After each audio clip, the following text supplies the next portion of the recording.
नमस्कार। कॉपी और पेन उठाइए। सबसे पहले ये मंत्र लिखिए।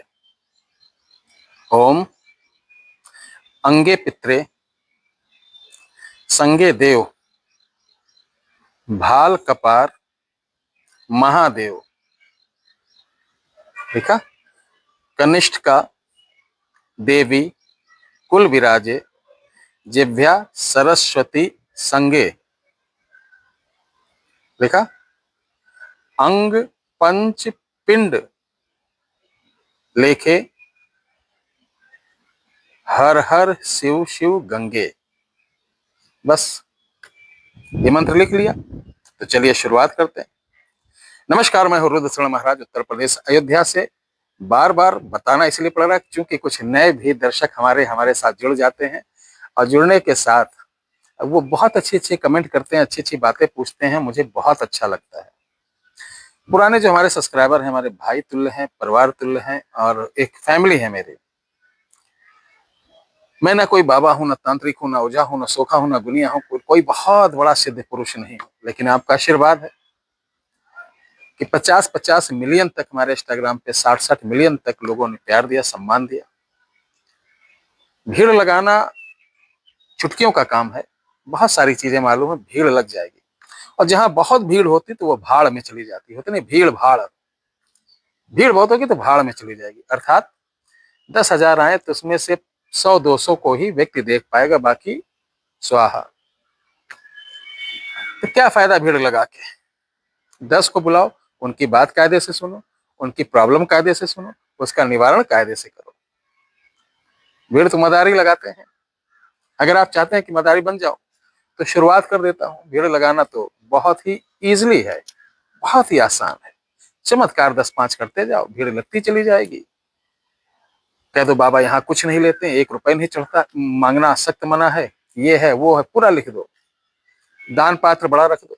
10,000 आदमी आएगा, उसमें से 100 को देखोगे, 10,000 आदमी उसमें 10-10 रुपया डालेगा, 100-100 रुपया डालेगा, तो एक दिन के अंदर 2.5 से 3 लाख रुपए आ जाएंगे ना। भला किसी का नहीं कर पाओगे, बस पाप के भागीदार बनोगे। ये मंत्र लिख लिया आपने। इस मंत्र को कहाँ यूज करना, क्यों यूज करना है गुरुजी? क्या चमत्कार होगा, कौन आएगा, हम कैसे जानेंगे? बातों को बताना पहले इसलिए जरूरी है ताकि आप भटके ना, जाने समझे और अपने कार्य की तरफ आप बढ़िए।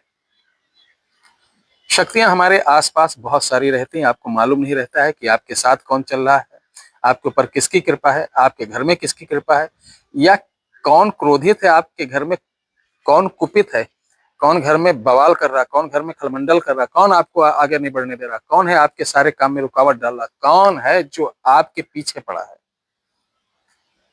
हर व्यक्ति के साथ जो बोलता नहीं मेरे साथ कुछ नहीं है, ये मैं मान ही नहीं सकता हूं। हर व्यक्ति अगर इस संसार में है, धर्म क्षेत्र से जुड़ा है, सनातनी है या गैर सनातनी भी हैं, तो वो अपने धर्म से कायदे से जुड़े हैं, तो उनके साथ भी वो शक्तियां रहती ही रहती हैं। वो किस रूप में रहे, कैसे रहे, ये नहीं मालूम। और मौके मौके पे वो मदद करना, बचाना या हानि पहुंचाना उसके कर्मानुसार रहता है। हमने आज जो मंत्र बताया है ये बहुत ही जबरदस्त है और ये कोई हल्का फुल्का किताबी ज्ञान नहीं है। ना किताबी ज्ञान देता हूं और ना यूट्यूब वाला बाबा हूं, ठीक है, कि देश भर का राग बता के आपको मोटिवेट करूं। देखिए, बात है 2011 की। हरिद्वार था जिस समय मेरा पांव भी टूटा था वहां पे। आगे मैं मसूरी निकल गया था वहां से। मसूरी में एक जगह है, तो वो पहाड़ों पे मंदिर है माता कालिका का, तो वहां रात को मैं पूजा पाठ करने गया था। बहुत सिद्ध स्थान है। तो रात के समय महंत जी ने कहा कि ज्यादा निकलिएगा नहीं इधर, रात को जानवर आनवर बहुत आ जाते हैं। तो वहीं बगल पहाड़ी जैसी थी, अंधेरा था, हम वाश बाथरूम करने उतरे, बैठे और पाँव फिसल गया मेरा। हम लगभग 12-13 फुट नीचे गिर गए, उसी में मेरा पाँव टूट गया था। और पाँव टूटने के बावजूद भी हमने पूरी साधना संपन्न की। आप लोगों के आशीर्वाद से सफलता मिली और अब वो बाबा गौलोकवासी हो गए हैं। उन्होंने ही ये उपाय दिया था मुझे और बहुत ही प्रमाणिक था। रात को बैठे थे और धूनी लगाए थे, गांजा पी रहे थे। तो उन्होंने ये चीज मुझे दी और कहा बेटा ये भविष्य में काम आएगा, बहुत अच्छी चीज है। तो उन्होंने कहा था शरीर का एक अंग है, उसे पकड़कर सिर्फ इसे बोलना चालू करना, आपको प्रत्यक्ष दिखेगा। हमने कहा बहुत से लोग होते हैं जो पापी रहते हैं या उस योग नहीं रहते, उनको उनको दर्शन नहीं देते हैं, उनके लिए क्या है, लेकिन उनको भी किसी ना किसी रूप में दर्शन अवश्य होगा। हमने कहा ठीक है, कैसे किया जाए। तो इन्होंने ये मंत्र बताया जो आपको दिया मैंने। किसी भी शुक्रवार को शुक्ल पक्ष के सामने एक दूध की कटोरी रखना, साफ या प्याले में दूध रखना, और उसके सामने 3 सिंदूर की बिंदी लगाना, तीनों के ऊपर लाल फूल रखना, एक एक लौंग रखना और एक घी का दीपक जलाना, खड़े हो जाना। खड़े होने के बाद ये जो शिखा नहीं होता, शिखा यहाँ से जहाँ से चुरकी निकलती है इसको दशम द्वार बोलते हैं। यहाँ के बाल आप इस उंगली में अनामिका में लपेट लेना ऐसे, और लपेट के बाद ऐसे पकड़ लेना। पकड़ने के बाद उस चिराग को देखते हुए इस मंत्र का बगैर माला से उच्चारण करते रहना लगभग 10 मिनट। ये 7 दिन चलेगा, प्रतिदिन करते रहना। जिस दिन तुम्हें लगे कि सामने कोई खड़ा है तो उसको मत देखना, सिर्फ चिराग को देखना, या बगल खड़ा इधर खड़ा तो इधर उधर मत देखना, सिर्फ चिराग को देखना। जिस दिन तुम्हें लगे कि कोई खड़ा है उसी दिन आपकी जो भी समस्या हो, जो भी वो बोल देना। बोलने के बाद बोलना गुरुदेव, मेरे पितृदेव, मेरे इष्ट देव, मेरे कुल यानी कुल देवी, जो भी मेरे सहायक हैं, अगर आप देवी रूप में हैं तो सामने आइए, देवी का रूप दिखाइए, देव हैं तो कुलदेव के रूप में दिखाइए, पितृ हैं तो पितृदेव। अगर कुल की देवी होंगी तो लाल रंग के लिबास में आएंगे, कुल देवता होंगे तो देव स्वरूप में आएंगे, पितृ देवता होंगे तो सफेद वस्त्र में या काली परछाई में आएंगे। जो भी होंगे इस तरह से आपको ज्ञात हो जाएगा कौन आया है, उसी हिसाब से आप संबोधित करके उनका सम्मान स्वागत करना।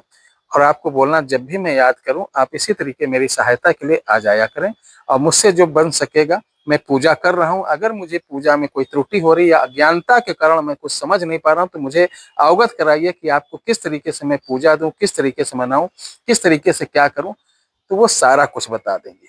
ये वही देव होते हैं जो आपके 5 पिंड होते हैं, कुल देवी, कुल देवता, पितृदेव या पूजित देव होते हैं, वो होते हैं जो आपके घर के। कभी कभी माता दादा दादी पूजते हैं और घर में बैठा दिए, उसके बाद लोग भूल गए, वहीं पड़े हैं, उनको कोई हाल खबर लेने वाला नहीं, तो वो भी प्रसन्न होके हाजिर हो जाते हैं, आपके सहायक होते हैं, सारी चीज बता देते हैं कि इसको ऐसे करो, इसको ऐसे करो। बहुत ही साधारण से हम आपको तंत्रोक्त भाषा में नहीं बात कर रहे हैं, एकदम घर जैसी बात कर रहे हैं, सरल भाषा में। अगर वैद की भाषा में बात करेंगे तो एक समझ नहीं पाएंगे आप, कि आप जैसे ही 10 मिनट बीतेंगे सामने से आकर प्रत्यक्ष होंगे, ऐसा बोलेंगे, उसके बाद आपको विराम देके, ये विराम विराम बहुत कठिन भाषा आप नहीं समझ पाएंगे, इसलिए एकदम बड़ी सरल भाषा में आपसे हम कांटेक्ट होके बात कर रहे हैं। उसके बाद ये हमेशा सहायक रहेंगे। सारी सामग्रियों को अगले दिन ले जाकर विसर्जन कर देना है, 2 ब्राह्मणों को खिला देना है। तत्पश्चात आप नियम में रहें और प्रतिदिन उनका स्मरण करें, इस मंत्र की एक माला करें, आपका कल्याण होगा, आप सुखी रहेंगे, परिवार भी सुखी रहेगा और सारी बातों से ये अवगत कराते रहेंगे। जय श्री राम।